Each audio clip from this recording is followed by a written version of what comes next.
presidente. Presidente, bom dia. Bom dia, Jandira. Quero cumprimentar Vossa Excelência, a deputada Carmen Zanotto, deputado Alexandre Padilha, autor da proposição que entra em debate nessa comissão. Obviamente que nós precisamos todos ler esta proposição com mais tempo, não é?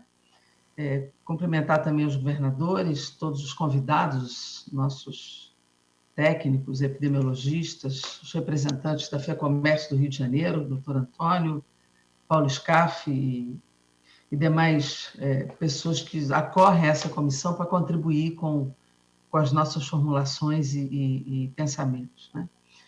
Presidente, eu acho que a vantagem do Brasil deveria ter sido o fato de que em outros países tudo aconteceu primeiro, né?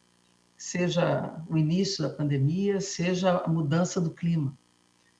Então, nós deveríamos ter errado menos, né? E isso não aconteceu, nós erramos muito, por uma série de razões, inclusive por uma certa orfandade política, sanitária e econômica também. Lamentavelmente, nós temos vivido situações que nós não precisaríamos ter vivido se tivéssemos encarado de outra forma esse processo. Veja que no início, para convencer a minha mensagem principal do isolamento, já foi uma imensa dificuldade, aliás, uma dificuldade que ainda temos.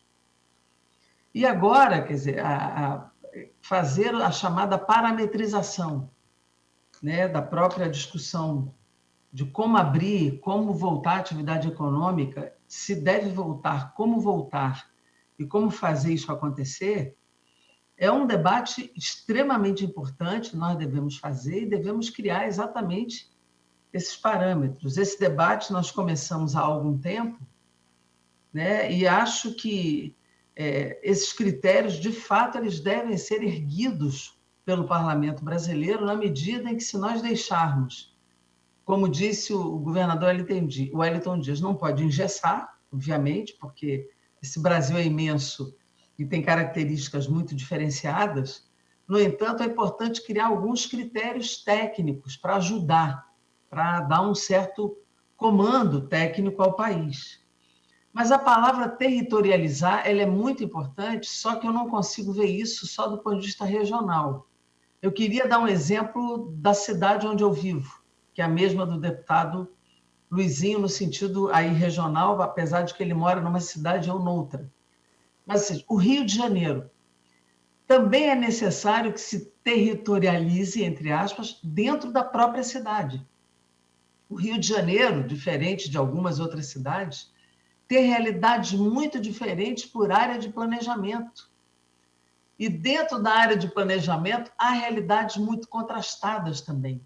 Dou um exemplo aqui de uma área considerada chique, uma área rica, que é São Conrado, mas dentro de São Conrado tem a Rocinha. A Rocinha tem densidade demográfica maior do que Hong Kong. É o maior índice de tuberculose do Brasil. É uma área verticalizada que não tem ventilação.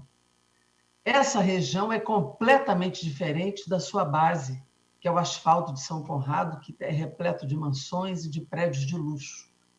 Portanto, a análise territorial da cidade do Rio de Janeiro não é una, e ela não pode ser olhada de uma forma uniforme e homogênea. Portanto, a irresponsabilidade do decreto de abertura que foi feita na cidade do Rio de Janeiro, ela vai levar à morte de muita gente. Hoje, a irresponsabilidade que nós estamos vendo na abertura geral que foi feita aqui, sem considerar a testagem estratégica de determinadas áreas, a identificação do nível de contágio, de transmissibilidade de determinadas áreas, vai ser letal para uma maioria de população pobre no Rio de Janeiro. Porque muita gente diz, abre tudo. Quem diz isso anda de fato de carro. Mas quem vai para o trabalho, quem vai para esse, inclusive, trabalho de rua, anda de ônibus, de trem, de metrô, e que não tem nenhum critério. Quem está olhando as matérias e as reportagens, são ônibus lotados, todo mundo grudado, dentro dos metrôs e dentro dos trens da Supervia. Então, eu acho que os critérios, inclusive, nós comemos a ideia de que leitos vagos e leitos de UTI vagos são os únicos critérios. Esse é um critério, mas não é um critério, sinceramente, eu sempre discuti isso aqui, não é um critério puramente ético, porque quem vai para a UTI não necessariamente sobrevive. Eu ter o leito de UTI vago não pode ser o único critério, porque isso não é um critério que necessariamente salva a vida das pessoas. Uma doença que ainda não tem medicação assertiva, acertada como salvando vidas.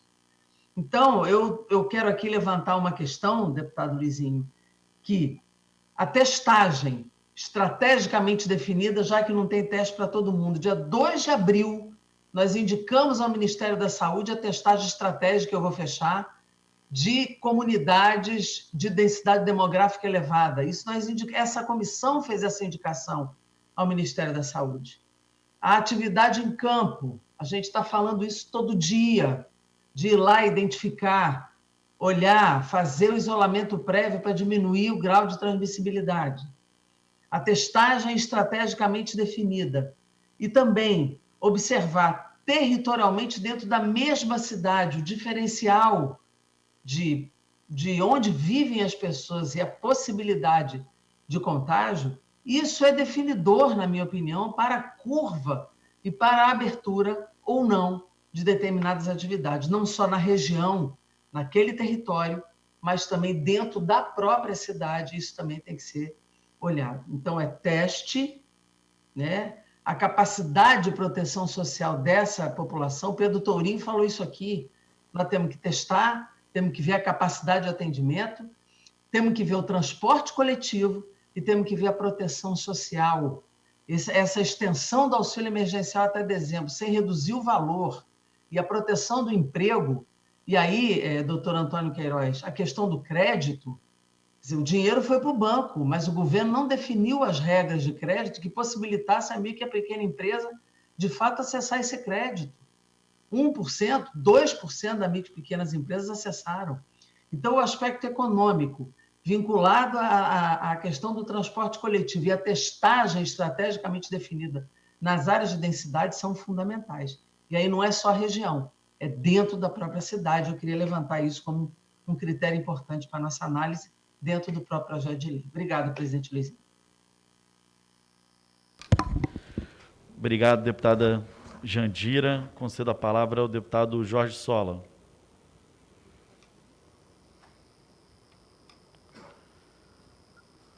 Alô, bom dia a todos e todas.